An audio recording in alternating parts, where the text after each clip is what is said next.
Bienvenue dans Capital Humain 3.0. Ici, on explore une autre manière de penser le travail, le leadership et la transformation des organisations. Une manière plus consciente, plus humaine et surtout plus réaliste.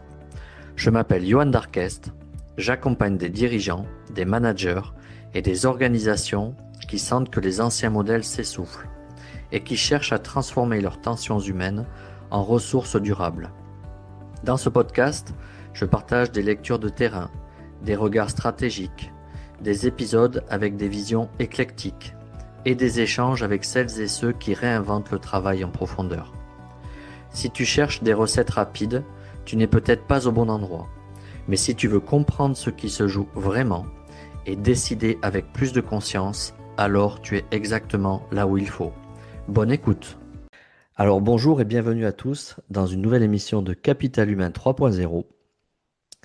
Alors, et si les difficultés que vivent aujourd'hui les organisations n'étaient pas uniquement des problèmes de process, de stratégie ou de communication? Et si derrière les tensions, les résistances, les conflits ou les pertes de sens se jouaient aussi des dynamiques plus profondes, plus invisibles, plus humaines? Dans cet épisode de Capital Humain 3.0, je vous propose d'explorer une autre lecture de l'entreprise. Une lecture où l'organisation n'est pas seulement vue comme une machine à produire, mais comme un organisme vivant. Un écosystème traversé par des émotions, des croyances, des peurs aussi, des élans, des récits collectifs aussi, et parfois même une véritable quête de transformation intérieure. Alors pour parler de ces sujets passionnants, j'ai le plaisir d'accueillir Stéphane Rio, qui est consultant, conférencier, fondateur de Novterra. Stéphane accompagne depuis plus de 20 ans les dirigeants, les équipes et les organisations dans leur transformation profonde. Il se définit comme un alchimiste des organisations, une expression qui résume bien son approche, à la croisée de la transformation systémique, des neurosciences, de l'intelligence collective, des nouveaux modèles organisationnels et une réflexion plus large sur l'évolution de notre conscience individuelle et collective, et ça c'est important.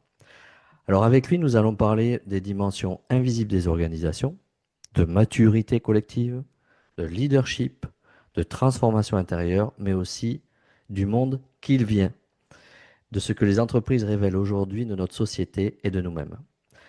Alors bienvenue Stéphane dans Capital Humain 3.0, pardon, c'est voilà, c'est le début.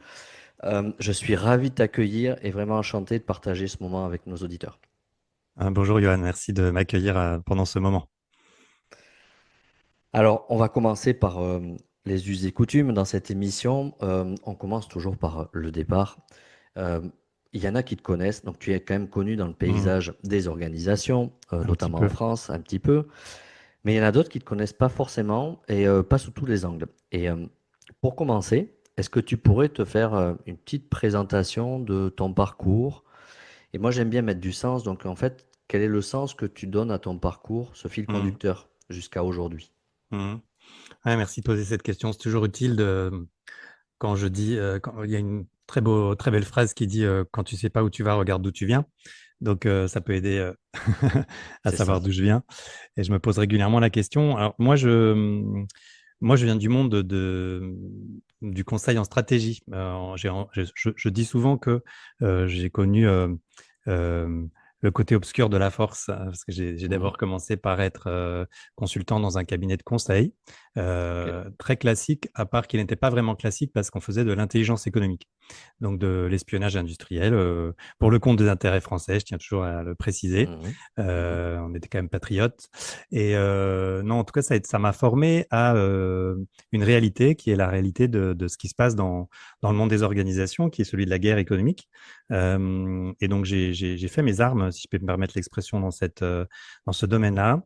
Et puis, j'ai quitté ce cabinet pour partir et rejoindre l'aventure de Vivendi du temps de Jean-Marie Messier. Vous avez peut-être entendu parler de cette aventure à New York, donc au cœur du réacteur, quand le groupe était en train de se déployer aux États-Unis.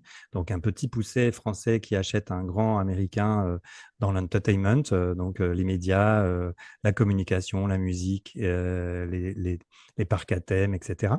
Et là-bas, eh ben, je me suis rendu compte qu'il y avait un sujet passionnant qui était en train d'émerger, qui était celui de la Corporate Social Responsibility en anglais, qui veut dire la RSE. Mais la Mhm. RSE était encore embryonnaire en France, c'est-à-dire on en parlait très peu. C'était le sujet du développement durable, RSE étant la responsabilité sociale et environnementale des entreprises. Et c'est devenu ma passion, en fait, parce que je me suis rendu compte qu'on avait peut-être quelques trous dans la raquette dans les entreprises françaises, européennes, et de se dire, tiens, et si on avait, au-delà de notre capacité de créer de la valeur, on crée aussi de la valeur globale, qu'est la valeur économique, bien sûr, financière, évidemment, mais la valeur sociale, sociétale, la valeur environnementale, éthique, etc. Et donc, de fil en aiguille, la fonction créant l'organe, je suis devenu responsable du développement durable pour Vivendi, qui entre-temps a connu bien des changements, et pour d'autres groupes multinationaux. Après, j'ai passé un moment chez Rhodia, qui est passé sous la houlette de Solvay. Donc, j'ai abordé le sujet du développement durable, de la RSE, entre, pour ma part, une démarche très volontaire, sincère, et puis des entreprises que j'ai accompagnées, que j'ai aimé mettre en œuvre, pour lesquelles j'ai aimé mettre en œuvre ce sujet, pour lequel il y a quand même quelques trous dans la raquette entre l'envie de bien faire et puis la réalité économique de performance. Et donc, c'est là où entre-temps, j'ai vécu des choses personnelles qui ont fait que j'ai dû quitter mon activité quelque temps. Et quelques temps après, j'ai créé mon cabinet, donc en 2005, qui s'appelle Novetera. Et donc, je me suis lancé en indépendant, en fait, et avec comme objectif au départ d'être conseil en stratégie, en transformation des organisations vers le monde de demain. Donc, avec de la prospective durable, bien sûr, c'est-à-dire je me suis passionné pour les nouveaux modèles économiques durables de demain. Et que sont l'économie collaborative, l'économie circulaire, l'économie sociale et solidaire, l'économie biomimétique, où on va s'inspirer de la nature et du vivant. Voilà, et tous ces sujets, pour moi, sont devenus absolument passionnels, de me dire, mais il y a des modèles économiques qui existent, qui sont en train d'arriver, qui sont des modèles qui, pour moi, sont plus proches du vivant, qui sont donc plus robustes, plus résilients. Et pourquoi pas s'intéresser à ces modèles-là pour créer véritablement de la durabilité, de la robustesse et de la résistance dans notre propre pensée économique, dans notre propre capacité de création de valeur. Et c'est comme ça que Novetera est né, depuis maintenant 20 ans. Et c'est un beau fil conducteur, dis donc, que tu nous racontes là. Et alors, dans tout ça, il y a quelque chose qui, je suis obligé de te poser la question. Alors, on partage cet univers aussi en commun. Mm. Tu parles beaucoup tu emploies des mots termes des termes qui sont forts, tels que l'alchimie, la conscience, Ouais. la dimension de l'invisible et de la symbolique. Comment ça t'est venu justement de t'intéresser à ces dimensions? Comment tu le relis justement à ces dimensions de la RSE et de l'organisme vivant en fait dans l'entreprise? Comment tu peux nous faire un petit peu une pédagogie de comment ça s'articule tout ça? Mm. Alors, il y a bien sûr le parcours officiel, que je viens de te partager, mais il y a le parcours officieux. Il s'avère que je suis né en Bretagne. Mon Mhm. grand-père était sourcier, il m'a appris à tenir une baguette de coudrier. Voilà, dans ma famille, il se passait des choses un peu étranges. On n'allait pas souvent voir le médecin, mais plutôt les rebouteux. Donc, Mhm. tu vois, dans ma Bretagne, il y a pas mal d'éléments un petit peu qui peuvent sembler folkloriques pour certains, mais qui pour moi étaient le début d'une initiation à d'autres dimensions plus subtiles. Et puis, il s'avère que je viens de mon héritage plutôt du monde agricole et ouvrier par mon père. Et donc, moi, le vivant, il a toujours été présent dans ma vie. C'est-à-dire que depuis ma plus tendre enfance, j'ai passé beaucoup de temps à être au milieu de la nature, à être en contact avec elle, à comprendre son système, son mode de fonctionnement.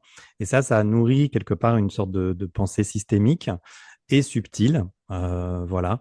Et Mhm. c'est un fameux mélange entre les deux. Il s'avère qu'en effet, je me suis passionné pour le biomimétisme, c'est-à-dire comment est-ce qu'on peut s'inspirer de la nature pour trouver des solutions techniques innovantes. C'est un espace absolument fascinant. Et puis, ça, donc, ça m'a aidé à m'initier à la systémique, c'est-à-dire que dans tout système vivant, il y a des règles, il y a des modus operandi, il y a des systèmes, il y a des sous-systèmes, il y a des hiérarchies, il y a des rangs, il y a des saisons, il y a des saisonnalités, printemps, été, automne, hiver. Bon, ben, Mhm. pourquoi pas que dans un organisme vivant et une organisation, ça fonctionne un peu de la même manière.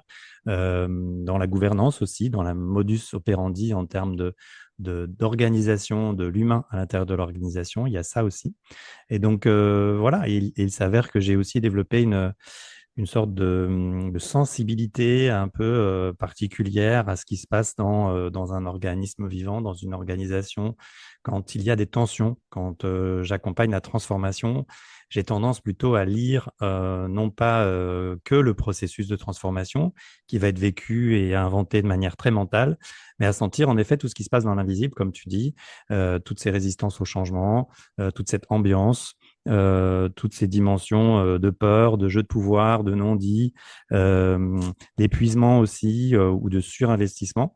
Et tout ça, ça prend énormément de temps, d'argent et d'énergie aux organisations, alors qu'elles sont occupées à tenter de se transformer, tenter de changer de produit, de service, de marché, etc.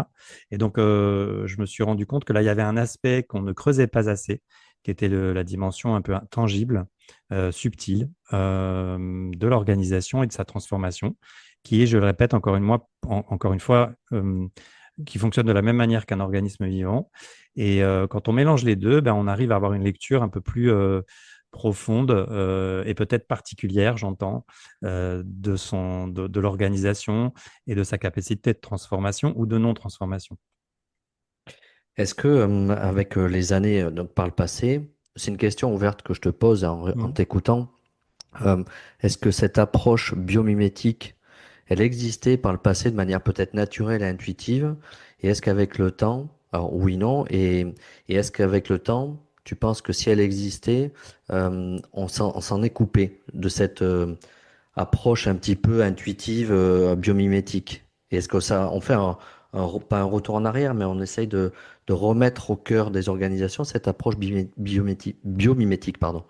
Oui, alors moi je me rends compte que depuis quelques décennies, on a intégré la technologie dans nos organisations, la technique, Mhm. et la capacité de produire, distribuer, transporter de manière très mécaniste. Et c'est vrai que petit à petit, on s'est coupé de la terre, on s'est coupé des biorhythmes du vivant, de la logique de la nature, de la logique du vivant. Et je pense que mécaniquement, même intellectuellement, mentalement, même dans notre éducation, on a perdu Mhm. le contact, on a perdu l'initiation même à ce qu'est le vivant, à comment est-ce qu'il fonctionne, quelles sont ses règles, quelles sont ses lois. Il y a des lois fondamentales, universelles, qui n'ont pas changé que depuis que le monde est monde, hein. Et en fait, je pense que l'homme a tenté, de par, en effet, sa réalisation magnifique d'appropriation des richesses, des ressources et de la capacité qu'il a eu de créer l'énergie et d'en faire un outil, un bras de levier pour son développement économique, social, euh, territorial, etc. On a créé quelque chose d'une civilisation qui s'est petit à petit coupée de la nature, de son mode de fonctionnement. Et en effet, je trouve souvent que quand on revient, quand on a des crises qu'on traverse, eh ben c'est dans ces moments-là qu'on se dit, tiens, en effet, il y a la nature, il y a le monde qui nous entoure. Et si on écoutait son biorhythme et si on écoutait ses fondamentaux, ses règles, on a vécu ça pendant le Covid, par exemple, hein, où on s'est beaucoup intéressé à la nature, au temps qui passe, à la saison, mais aussi à son corps, à son propre nature personnelle, à son propre biorhythme de vie. Et voilà, je trouve que nous vivons une période qui, en effet, est très orientée technique, techniciste, qui C'est va vrai. jusqu'à l'IA, hein, Mhm. et jusqu'à quelque chose qui est totalement euh, euh, euh, non plus mécaniste, mais énergétique et numérique, voire synthétique. Oui. Et en effet, on s'éloigne et de plus en plus de ce qui est naturel. Alors en effet, il y a plein de gens qui retournent, on a la sensation qu'ils retournent en arrière, mais non, c'est des gens qui ont aussi pas complètement perdu le contact avec ces dimensions-là. Et on observe de plus en plus d'organisations qui essayent de réfléchir à, tiens, si on devait fonctionner comme un système vivant, comment est-ce qu'on fonctionnerait? Et si on devait développer ou s'inspirer de la résilience et de la robustesse d'un système vivant, ah tiens, du coup, on commence à développer une pensée économique systémique, hein. Et là, ça commence à devenir intéressant. Donc, tu vois, il y a des courants très, très récents que sont l'économie régénérative, Mhm. la robustesse avec Olivier Hamann, donc qui commencent à se dire, tiens, dans un système en crise, dans un système économique de gouvernance politique, géopolitique, parce que là, c'est la totale en ce moment, qu'est-ce qui, dans la nature, peut redonner une sorte de grille de lecture de ce qu'est la résilience, la robustesse, la durabilité, pour permettre au système de perdurer, quoi. Et nous, à l'intérieur. Et est-ce que ça nécessite un changement d'état de conscience justement de la mission justement de l'organisation pour présupposer aller vers justement une approche par biomimétisme? Est-ce- Ouais, ah ben, pour moi, c'est une évidence, c'est-à-dire c'est déjà commencer à mettre un genou à terre, Mhm. c'est à se dire euh, on n'est pas au-dessus de la chaîne du vivant, on en fait partie. C'est déjà commencer à avoir une approche systémique, c'est-à-dire réinstituer, se réintroduire à l'intérieur de la pensée systémique. Et c'est de penser en système, quelles sont les règles d'un système vivant et ben, quelles sont ces règles-là, c'est-à-dire la réorganisation permanente, la consommation limitée d'énergie, la capacité à coopérer, à collaborer, à accepter aussi la finitude, la mort, pardonnez-moi, mais tout est Mhm. saisonnalité.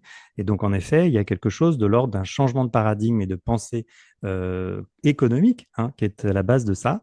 Et en effet, on est dans un espace où la performance, on le sait maintenant, est en train d'atteindre ses limites, parce qu'elle est basée sur l'argent, le pétrole, l'énergie, et on se rend compte que ben, dans des moments un peu comme celui qu'on vit, eh ben, c'est beaucoup plus compliqué. En tout cas, ça n'est plus aussi linéaire qu'avant. Eh ben, comment est-ce qu'on va développer une pensée systémique, donc encore une fois, naturaliste, euh, émergente, en capacité de rentrer en symbiose avec son écosystème, qui intègre les saisons, qui va aussi travailler dans l'ultra local, l'ultra coopération au niveau de l'écosystème en lui-même. Donc, tu vois, c'est une pensée qui est vraiment, j'allais dire, octogonale à la pensée mainstream actuelle. Complètement. Et alors, dans tout ça, c'est intéressant parce que tu parles beaucoup de cycles et donc il y a des débuts, des fins. Est-ce que, comme dans une logique, par exemple, de alchimique, est-ce qu'il peut y avoir Mm. des rituels justement de transition Oui, qui oui. peuvent être faits? Et est-ce que tu penses que c'est important? Et comment tu le matérialises aussi dans l'entreprise sur des choses très concrètes? Oui, oui, tu sais, moi j'aime beaucoup utiliser les symboles qui existent, les symboles universels du vivant qu'on a tout le temps. Moi, Mhm, j'accompagne souvent les organisations à les aider à retrouver de la saisonnalité. Tu vois, les saisons, c'est printemps, été, automne, hiver. Les 4 saisons, on n'y coupe pas, sauf bon mhm, là, tu vois, typiquement, on a peut-être en cette période de l'année un été qui arrive un peu plus tôt, peut-être un hiver beaucoup plus doux. Bon, ça s'appelle le dérèglement climatique. Mais la saison, mhm, ça existe. mhm. Et les entreprises, je trouve, dans cette quête de performance, de durabilité, mais aussi de rentabilité, sont un peu bloquées sur printemps-été, printemps-été. C'est-à-dire, on a l'idée au printemps, on lance les idées, on lance les produits, on lance l'équipe, et puis l'été, on va moissonner, on va faire notre chiffre, etc. Et on va développer notre performance et aller encore plus loin l'année d'après. Et il y a juste un truc, c'est l'automne et l'hiver. Quid, messieurs et mesdames, Eh oui, voilà, on en fait quoi de l'automne et l'hiver? Qu'est-ce qu'il doit rentrer en automne? Qu'est-ce qui doit rentrer en hiver?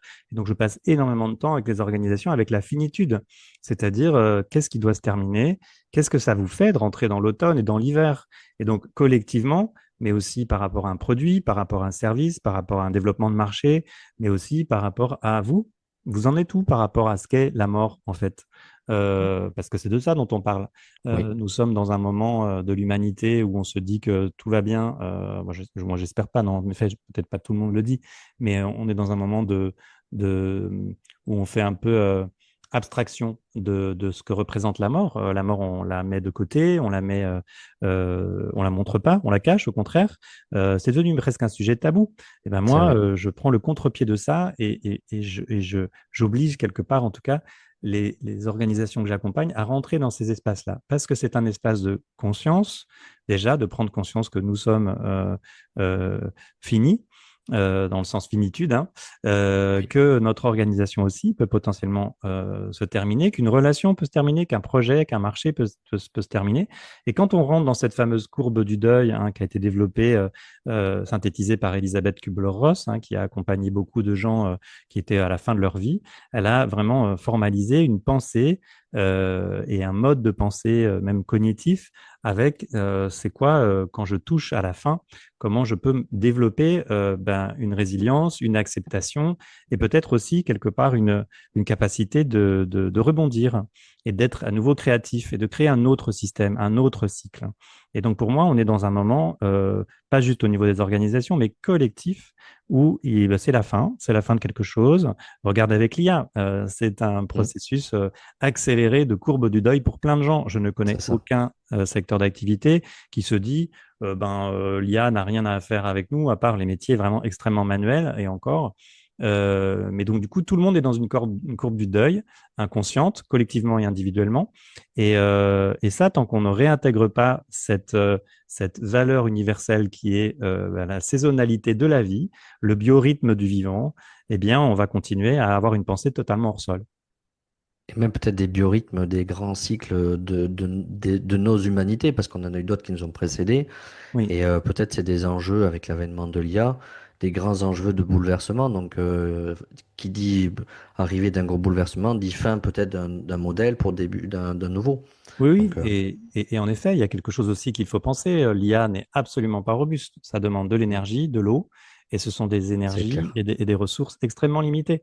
Quand tu regardes toutes les études vraiment qui sortent en ce moment, et notamment aux États-Unis, qui ont le plus grand taux la plus grande concentration de data centers, il y a maintenant des émeutes de gens qui commencent à se soulever par rapport à ça. Donc, super les nouvelles technologies, mais si ça n'est pas robuste, ça ne marche pas, les amis. Mm. Donc, je suis peut-être un peu raide par rapport à ça ou peut-être un petit peu trop euh, convaincu. Mais en effet, d'un point de vue de la robustesse et de la résilience dont nous avons désespérément besoin dans nos modèles d'organisation, de transport, de communication, on a un léger souci, quoi. Donc, Ouais. il faut l'intégrer dans notre pensée stratégique et c'est de l'ordre de la responsabilité du dirigeant, pas juste de courir avec les loups, hein, ou au contraire de faire mouton. Voilà, l'IA, c'est le nouvel, le nouveau paradigme économique, social. C'est fantastique, c'est fascinant même. Mais il y a un moment, quand on regarde comment ça fonctionne d'un point de vue euh, normal, naturel, il y a un bug, il y a un trou dans la raquette. Et c'est vrai qu'on est dans une société où il y a plein de choses qui ne sont pas visibles directement, du coup qu'on occulte. Et Non. c'est vrai que dans l'IA, je te rejoins complètement. Les coûts de fonctionnement énergétiques, un data center, c'est catastrophique. Ça pose Oui, des problèmes géopolitiques, hein. Et complètement. Et même au niveau de l'accès aux différentes formes d'intelligence. oui. Il y a, ça y est, là, les études sont en train de sortir aux États-Unis, même la MIT sont en train de se rendre compte qu'on commence, tu vois, j'étais en contact avec un chercheur de l'Institut Pasteur spécialisé sur les neurosciences qui nous disait, ça y est, on commence à se rendre compte qu'en utilisant l'IA, il y a des sphères du cerveau qui commencent à s'éteindre. Mm. Comme quand on était en train d'utiliser nos smartphones, il y avait des sphères du cerveau qui s'éteignaient, qui étaient liées à la mémoire, à la concentration, etc. Donc voilà, il y a un sujet, et ça, quid de notre responsabilité à titre individuel et collectif. Alors, j'ai peut-être un discours militant quand je dis ça, mais si tu veux, je tente toujours d'être en avance de phase et Mm. en général, d'un point de vue organisationnel ou systémique, je me suis pas complètement trompé ces dernières années.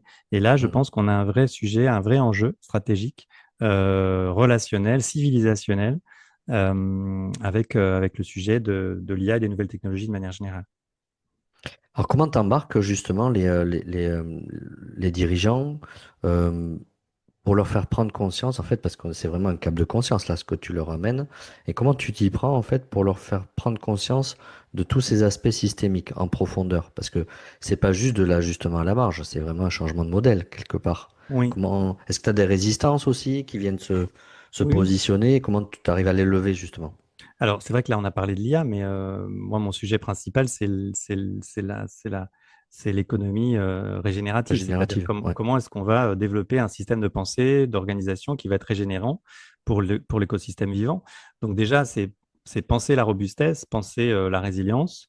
Comment est-ce qu'on va créer des modèles de croissance, des modèles de performance euh, qui vont finalement euh, être obsolètes dans la manière dont on y pense pour rentrer dans des logiques de résilience et donc comment est-ce qu'on peut s'inspirer d'un modèle naturel, résilient et donc là pour ça, comment est-ce qu'on va développer une pensée systémique. Et donc là, en effet, je fais vivre des expériences parce que si tu veux, je me rends compte que mon approche, elle n'est pas nécessairement que mentale. Il y a plein de gens qui vont euh, euh, te prouver une version et puis il y en a d'autres qui vont te prouver l'autre côté. Donc moi, j'ai décidé de me mettre au milieu dans l'expérience, c'est-à-dire quand on parle de faire privilégier l'intelligence émotionnelle, l'intelligence sensorielle ou l'intelligence intuitive versus l'IA, ben, je vais proposer une expérience de ça, c'est-à-dire qu'on va vivre une expérience où on va faire appel à nos autres formes d'intelligence disponibles, au-delà des différentes formes d'intelligence classiques que nous avons, et pour pouvoir développer, j'allais dire, une bande un petit peu plus large de conscience de soi, du système vivant.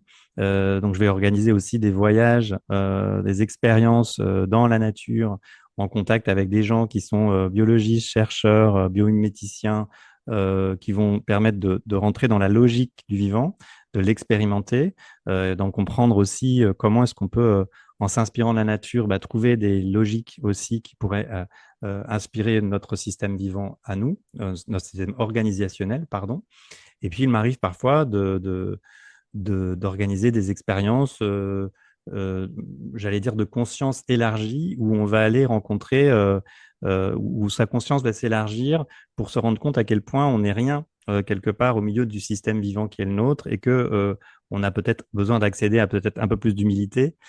Donc, tu vois, par exemple, j'emmène des gens dans le désert ou sur le chemin de Compostelle pour vivre l'expérience un peu d'un espace où on est dans la vacuité, dans le vide, ou en tout cas à cet endroit-là où la logique pyramidale performative n'a plus sa place parce qu'on est juste au milieu de nulle part, au milieu de rien, et on se rend Mhm. compte que ça nous met dans un état cognitif, neurologique, dans un état de conscience élargie où on va aller toucher quelque chose de l'ordre du sensoriel, Du profond. ouais, du profond. On va rencontrer son biorhythme interne, on va commencer à écouter sa petite voix, son intuition, on va commencer à avoir des fulgurances, on va recommencer pardon, à accéder à son instinct.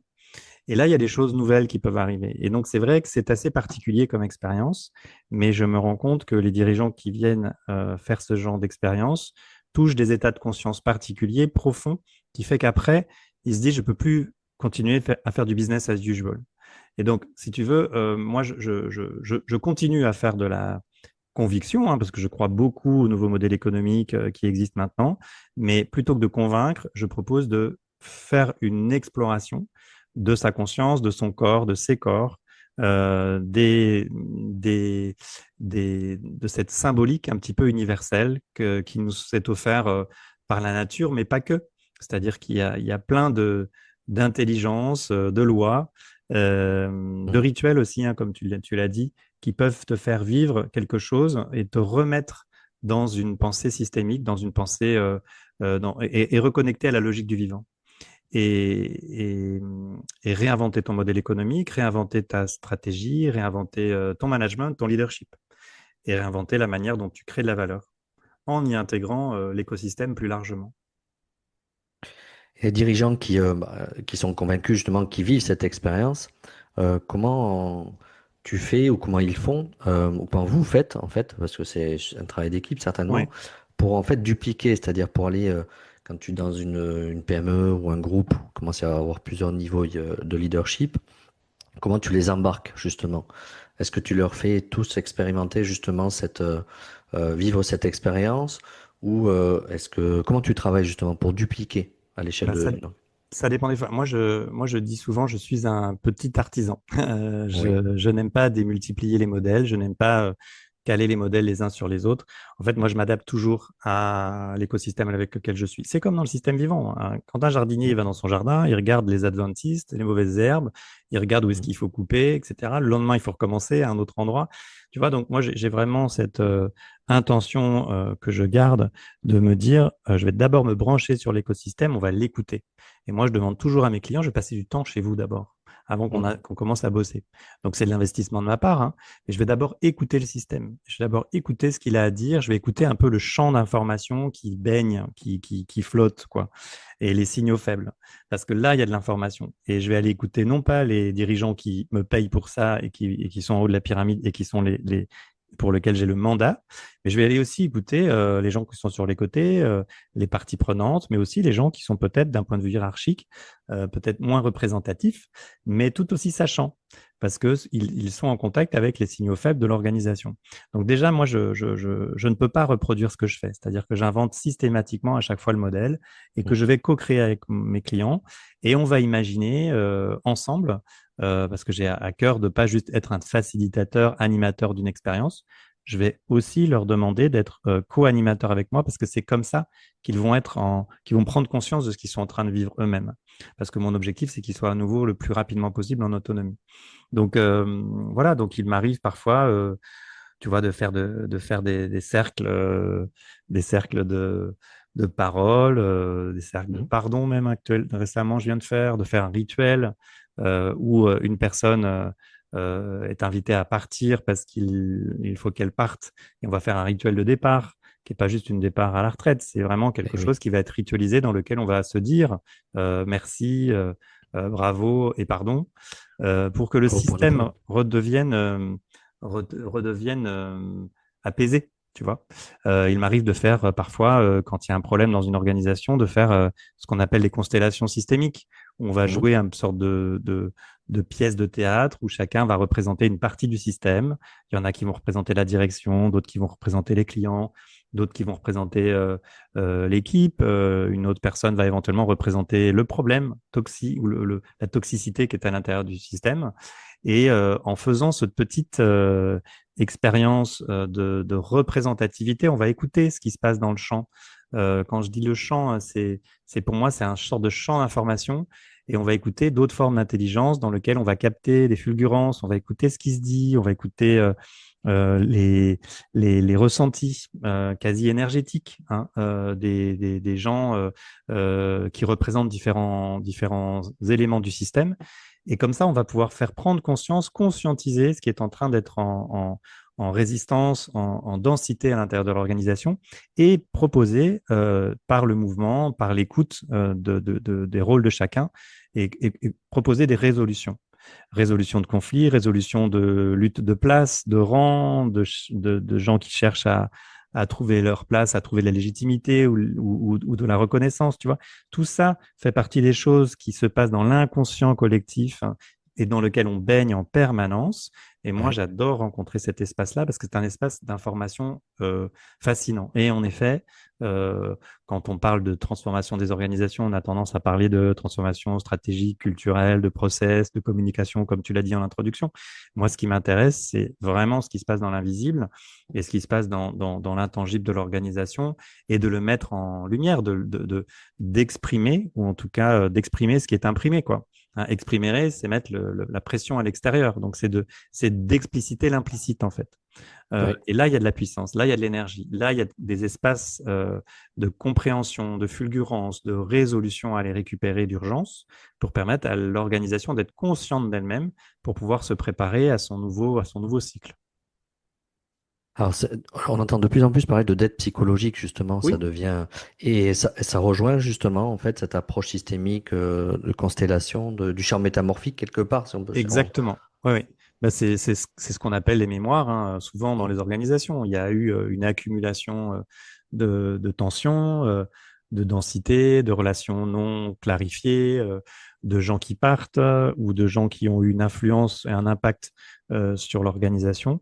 Et du coup, tout ça, ça crée une sorte de champ de densité qui va s'accumuler. On a tendance souvent à mettre ça sous le tapis en se disant, ben, on n'est pas là pour ça ou en tout cas on va faire fi de ça parce qu'on a des super processus et on n'est pas payé pour regarder ça. Mais en effet, il y a une sorte de dette de mémoire, ce que certains appelleraient l'égrégore, tu vois, Mhm. euh, que sont, euh, euh, que sont une sorte de champ d'information mémoriel dans lequel les gens sont baignés, euh, qui est nourri par les traditions, par le fameux mantra dans l'organisation qui est «on a toujours fait comme ça», ou par les projections des uns sur les autres, par des dettes relationnelles, des alliances, des peurs, des projections. Voilà. Tout ça fait partie des choses qui, si on ne les regarde pas, vont continuer à créer une structure invisible, une architecture invisible à l'intérieur de l'organisation. Et ça, c'est ce qui va bloquer l'organisation quand elle va devoir se transformer. Parce que c'est ça qui va rentrer en densité et qui va bloquer tout le processus de transformation. Et c'est ça qui m'intéresse. Alors justement, on parle de cette évolution des organisations et il y a un terme que j'ai relevé et, en préparant l'émission, tu parles du monde qui vient. Ah oui. Un terme qui t'est cher. Qu'est-ce que tu mets derrière cette terminologie et qu'est-ce que tu veux nous partager autour du monde qui vient? Ben en fait, moi j'ai toujours. Alors déjà, c'est le nom, c'est la baseline, entre guillemets. Excuse-moi, je parle pas Mhm. français là-dessus, mais c'est la baseline de Novetera, hein, c'est se préparer au monde qui vient. Novetera, c'est mon organisation depuis 20 ans, c'est vraiment la nouvelle Terre. Et je Mhm. suis absolument persuadé que, comme tout cycle du vivant, comme tout cycle individuel, nous vivons les âges de la vie dans nos vies. Et ben, les organisations visent des âges dans leur vie d'entreprise et de manière plus générale, générique, nos civilisations ont des âges. Il y a des ères même, hein, E, accent grave, Mhm. RE. Eh bien, pour moi, on est en train de changer d'air, E, accent grave, RE en même temps. Mhm. Et on a besoin de changer d'air, AIR. Mais pour moi, c'est vraiment ce changement de paradigme qui est en train d'apparaître.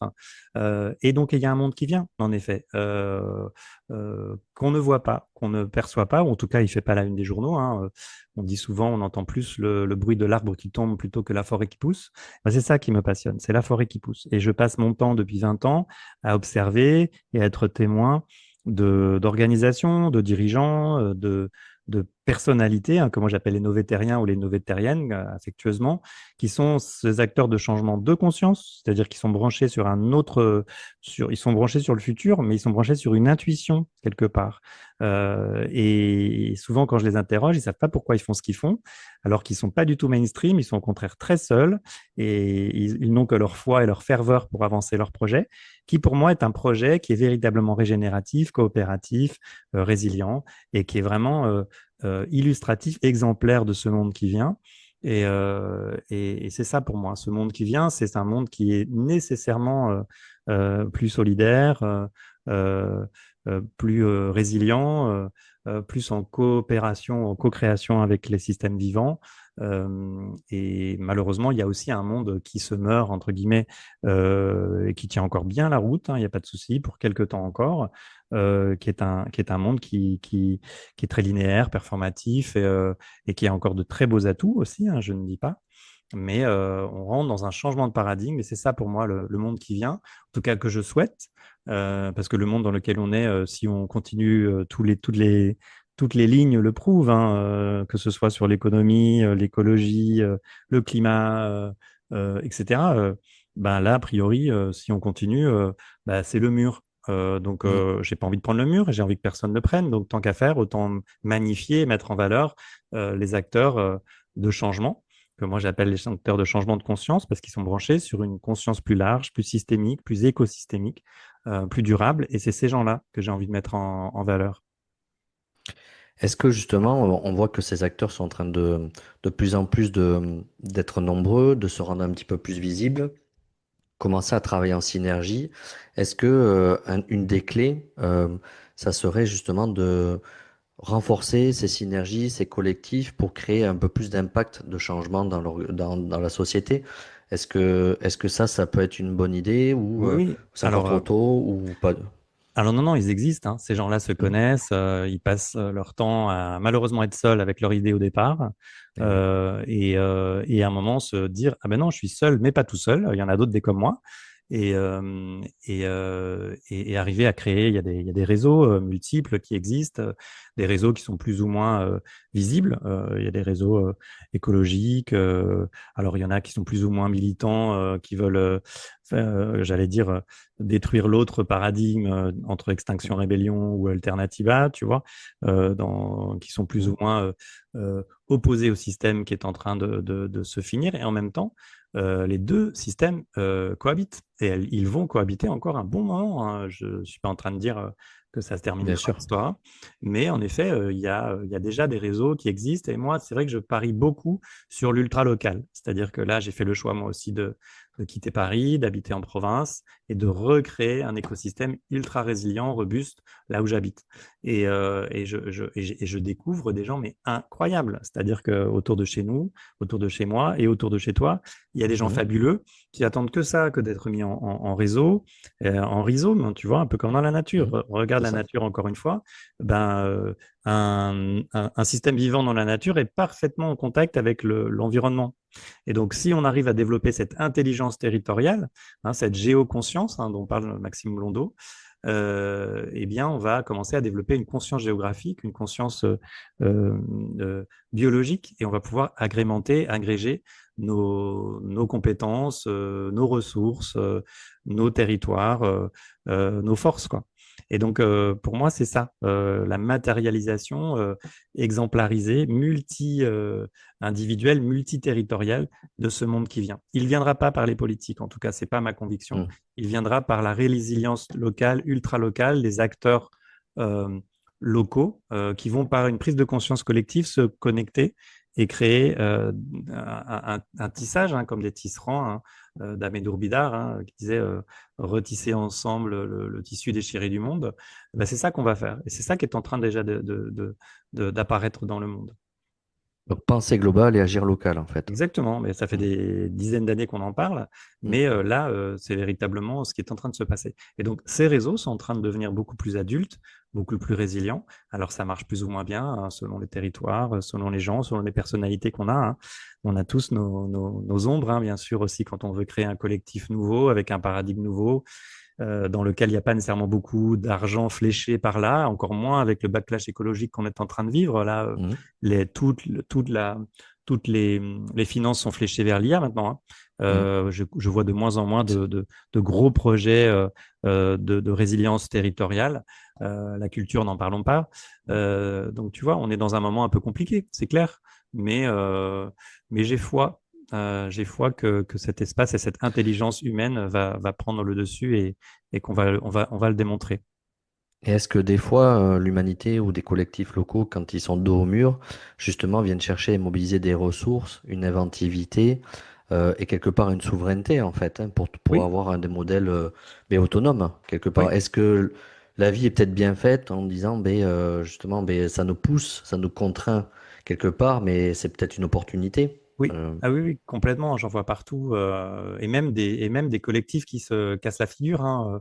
J'en vois beaucoup. Tu vois, le domaine de Pourgue, par exemple, dans le sud, à côté de mhm, Toulouse. Ben là, ils font une sorte de travail profond de bilan de ce qui a fonctionné, de ce qui n'a pas bien fonctionné, et ils l'offrent au collectif. Ça veut dire ouais, que cette conscience acquise de ce qui s'est planté, ben, elle est offerte aux autres, un peu comme des petits pousses qui vont permettre aux autres de le planter chez eux pour éviter de se planter. Je ne sais pas si tu m'as suivi. ouais.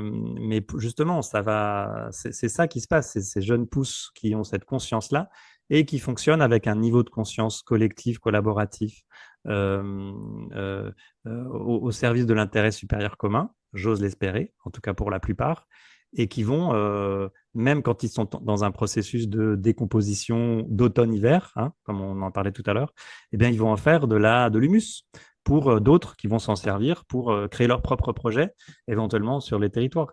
Et ça, il y a des entreprises aussi, hein, qui commencent timidement à fonctionner ou à s'inspirer de ça et à créer des modèles plus résilients dans les territoires où elles sont présentes. Alors justement, je prends un peu de perspective et dans une logique aussi pérenne, il y a la notion de transmission, notamment aux jeunes générations. Il y a Mhm. beaucoup de gens, d'étudiants dans les écoles. Est-ce que tu as une action en fait de transmission auprès de ces jeunes? Euh, Est-ce qu'il y a des socles, des programmes, parce que c'est quand même assez nouveau quelque part dans la concrétisation.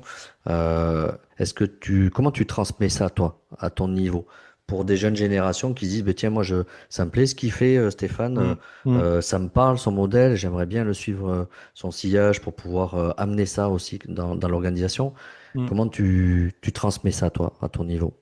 Alors, ce qui est intéressant, c'est que il y a maintenant, alors on avait tenté il y a 3 ans de créer euh, le mouvement GET, les grandes écoles de la transition, avec tout un réseau d'étudiants qui étaient justement très conscients de la transition écologique.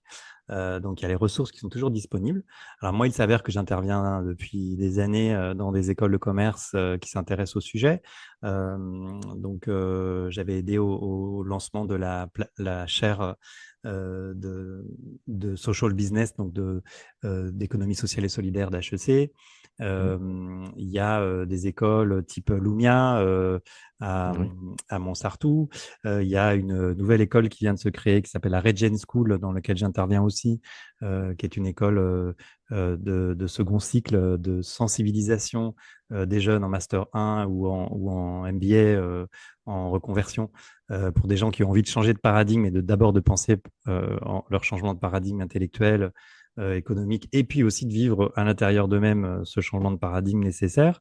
Donc oui, oui, il y a de plus en plus des écoles qui existent. Je sais qu'il y en a de plus en plus des écoles privées, la Sustainable School, je crois, à Paris. Bref, il y a plein d'espaces de sensibilisation au monde qui vient et aux enjeux économiques. Alors après, mon approche à titre personnel, bah, c'est encore artisanal, mais j'avoue que je dois encore parvenir à le formaliser pour le transmettre. Mais c'est encore une fois beaucoup d'expérientiel qu'on partage, Oui. notamment avec les étudiants. Quand j'interviens chez les étudiants, leur faire vivre cette même expérience que je fais vivre aux dirigeants. Et là, en effet, j'ose espérer que je plante une petite graine d'une pensée systémique, biomimétique, sociale et solidaire. Mais je suis très touché par ces générations qui se lèvent actuellement.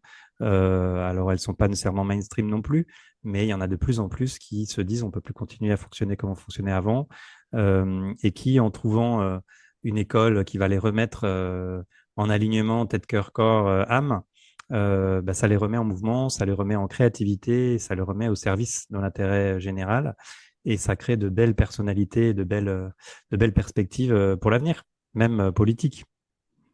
Du coup, en t'écoutant, c'est intéressant parce que ça veut dire qu'il y a tout un volet de jeunes générations qui vont être acculturés avec ces nouveaux concepts, cette nouvelle vision, ce nouveau Mm. modèle.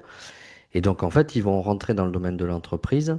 Et on sait que l'enjeu de la marque employeur, notamment pour les attirer, est-ce que ça, cette cohérence tête-cœur-corps fait partie des drivers aussi qui va les intéresser pour postuler dans des organisations qui, Ah oui. va falloir qu'elles soient matures, du coup. Ah oui, oui, ben là, typiquement, on a une vraie crise de recrutement en ce moment dans toutes les entreprises que j'accompagne. Là, j'accompagne, je fais régulièrement des cercles de dirigeants.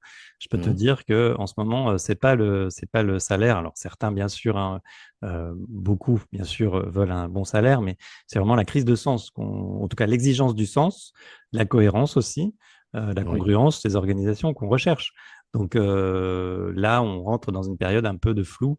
De la capacité d'attraction d'attractivité et de rétention des talents qu'il va falloir formaliser. Après, voilà, c'est des générations qui fonctionnent différemment, avec un mode de fonctionnement différent, qui commencent aussi à intégrer l'IA dans leur pensée, dans leur mode de pensée, de mode de fonctionnement et de réflexion. Donc, c'est vrai que ça va très vite là maintenant. Mais je reste confiant qu'il y a une génération au milieu de tout ça qui reste vraiment attachée aux enjeux de résilience, de respect de la nature, de respect de l'autrui, de l'autre, même si, voilà, on ne les voit pas, ils ne sont pas nécessairement mainstream, on les a pas à l'écran, c'est pas ceux qu'on voit le plus, mais je reste persuadé qu'il y a une sorte de mouvement de fond qui est en train d'apparaître, parce que je sais et je pense que collectivement, on se dit que le modèle sur lequel on a vécu jusqu'à présent n'est pas durable, n'est pas, on ne peut pas continuer ainsi.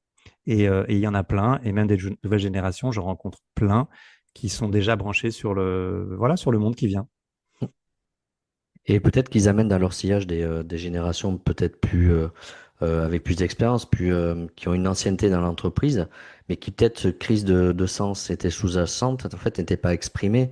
Mm. En fait, ils arrivent et ils mettent Oui, le doigt sur un sujet et ils viennent faire remonter à la surface quelque part des besoins implicites, en fait, finalement. Donc, exactement. C'est marrant ce que tu dis parce que beaucoup de dirigeants que j'accompagne, que je coach, en effet, quand on leur fait faire cette expérience de sentir bah, qu'est-ce qui est important pour moi, qu'est-ce qui est fondamental, quel est mon appel intérieur de mon intuition, de mon âme, à quoi je me sens appelé, et ben ils se disent mais qu'est-ce que je fous là en fait eh oui. assez systématiquement. Donc il y en a beaucoup qui vivent ce paradoxe assez insupportable entre le fait que j'ai ça, que j'ai développé par habitude ou par tradition, et là encore une fois, on est dans les architectures invisibles. Je n'ai pas eu le choix et je me suis jamais posé la question de me dire que je suis là où je suis maintenant. Mais se pourrait-il qu'avant la fin de ma carrière, je peux envisager quelque chose ou une évolution ou une contribution au monde qui soit en contact direct avec mon cœur, mon âme, et que ça a du sens pour moi, plutôt que juste d'être extrêmement fonctionnel et bien placé dans mon organisation avec le rang, l'identité j'allais dire, le confort aussi matériel et dont je peux jouir, bien sûr, et qui est tout à fait enviable dans un moment de crise. Mais moi, tous les dirigeants que j'accompagne, en tout cas qui font l'expérience de ça, sont tous en train de vivre cette révolution et cette réinterrogation profonde que beaucoup de jeunes ont au cœur de leur réacteur, de leur choix de vie, de leur choix éducatif, de leur choix d'engagement professionnel. Et donc, du coup, il y en a aussi hein, de l'ancienne génération, j'allais dire, Mm. qui est déjà en train de se dire, bon, il y a peut-être un sujet et je suis peut-être pas du bon côté de l'histoire. Et il y en a de plus en plus qui basculent. Donc, bon, euh, on va voir ce que ça va donner. Mais en tout cas, tout ça, c'est une vague, c'est un mouvement avec des adventistes, des gens qui sont en avance de phase, d'autres qui suivent, d'autres qui résistent à l'arrière. Ça a toujours été comme ça dans le vivant, ce sera toujours comme ça. Mais moi, je trouve ça joyeux d'être en contact avec voilà, ces pionniers hein, de la conscience qui sont déjà en avance de phase sur le monde qui vient et de les mettre en valeur. C'est des notes d'optimisme parce que c'est vrai que quand on regarde quand même un paysage, je fais très raccourci, mais de communication audiovisuelle, Médiatique, radio, même. Mm. médiatique, c'est très empreint de pessimisme. Et Oui, c'est vrai oui. que ça fait du bien de sentir en fait ces collectifs. Alors c'est peut-être pas, ils sont peut-être pas très visibles, mais quand on s'y penche, ça donne une note d'espoir, voilà, d'humanisme en fait, hein, et qui Ouais. est profond. Ben, je te cache pas que parfois j'ai des crises de foi. Hein. Oui, et oui, Oui, oui, des fois j'ai envie de me dire, mais là, on va pas dans le bon sens, là, c'est chaud. Et en même temps, voilà, ça me prend 2 jours. Et à chaque fois que je reconnecte à un novétérien ou une novétérienne, ou à chaque fois que je vois un projet incroyable qui va dans le bon sens de l'histoire et qui pourrait devenir mainstream et qui pourrait être démultiplié partout sur la planète, je me dis, bon, ok, c'est en train d'arriver. Il y a cette vague de transformation, de changement de paradigme qui est en train d'apparaître. Et, euh, et j'ai, et j'ai à nouveau la foi que c'est en train d'arriver. Mais c'est vrai, les médias, bon, bah voilà, après, on le sait, sont plus ou moins en lien avec, de manière économique et financière, en lien avec des modèles économiques bah, d'avant. Mais mhm, il y a aussi des médias, il y a aussi des espaces de communication, d'expression de soi qui peuvent être alternatifs, hein, mhm. sans être divergents, hein, mais peuvent être Oui, oui, alternatifs et en tout cas positifs. Il en existe plein. c'est vrai. Il faut juste demander à son, à son euh, moteur de recherche préféré ou son IA préféré. Mhm. Tiens, montre-moi ceux qui font le monde de demain durable, solidaire, social, éthique. Ben là, tu en as pour quelques journées à découvrir un monde incroyable, magnifique et C'est qui donne vrai. de la joie. Je te rejoins Mm. complètement.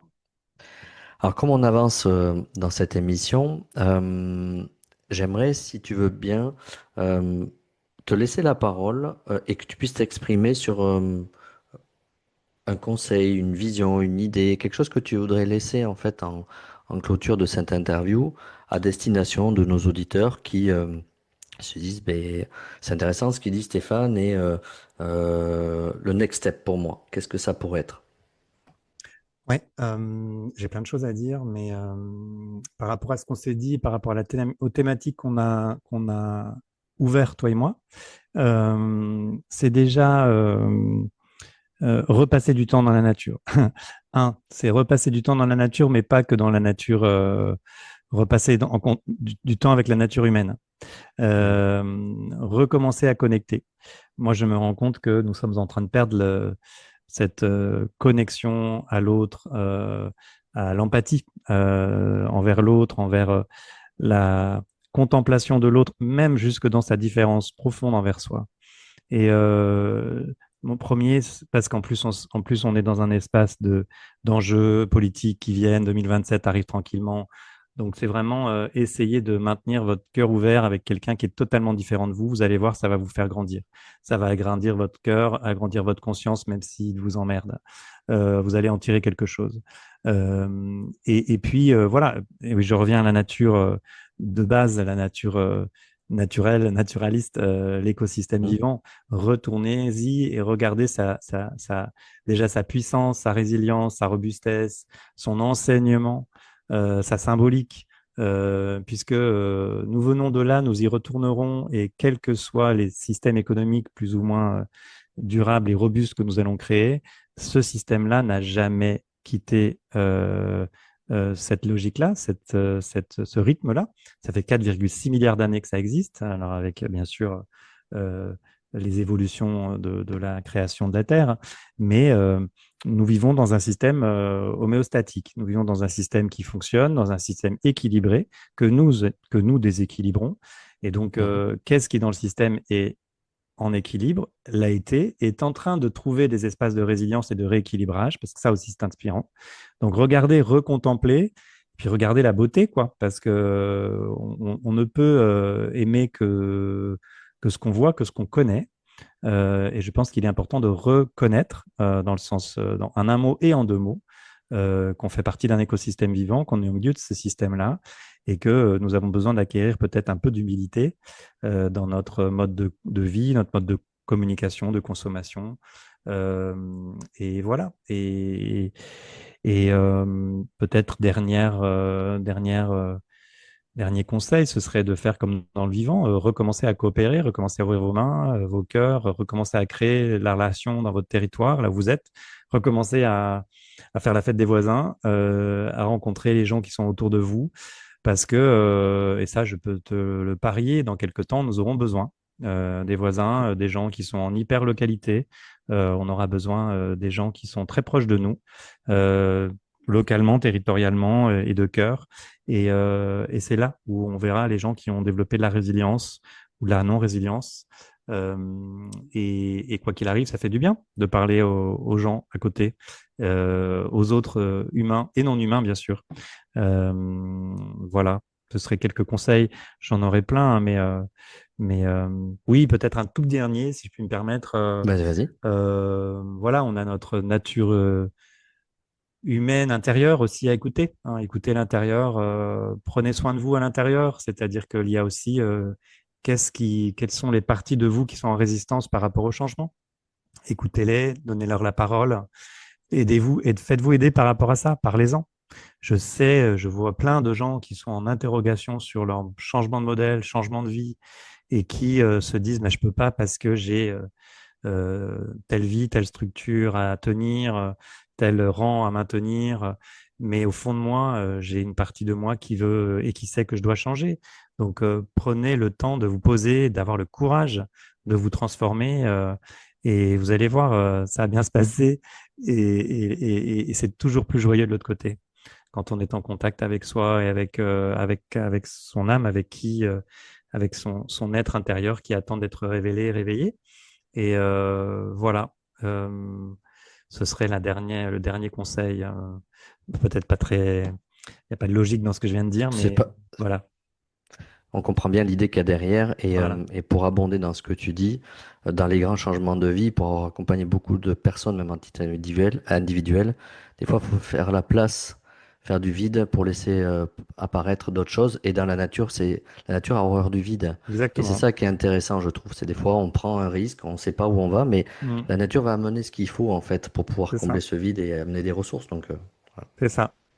Et oui, il y a des moments, il faut faire des clairières dans une vie. Mm. Et dans la clairière, bah, c'est l'endroit dans lequel il y a un nouveau système, un écosystème qui peut apparaître.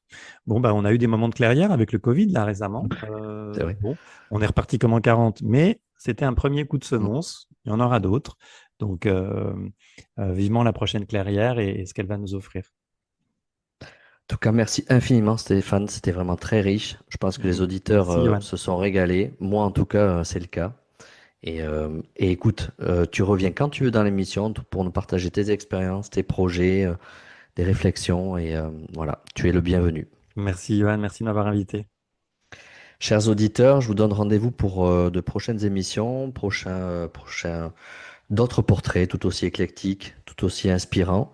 Et je vous remercie pour votre fidélité et je vous dis à très bientôt. Au revoir. Si cet épisode a résonné pour toi, ce n'est sans doute pas un hasard. Les transformations que nous vivons aujourd'hui, au travail comme dans nos organisations, ne sont pas seulement techniques ou économiques, elles sont profondément humaines. Si tu es dirigeant, manager, DRH, si tu sens que certaines tensions, certaines questions de sens, certains blocages reviennent sans cesse, et que tu as envie d'y voir plus clair, de prendre du recul, alors je t'invite à me contacter. J'accompagne les organisations et les leaders à clarifier, structurer et transmettre une vision plus consciente du capital humain, toujours avec un ancrage très concret et très terrain. Tu trouveras mes coordonnées dans la description de l'épisode et si tu veux aller plus loin, on peut simplement commencer par une conversation. À très bientôt dans Capital Humain 3.0.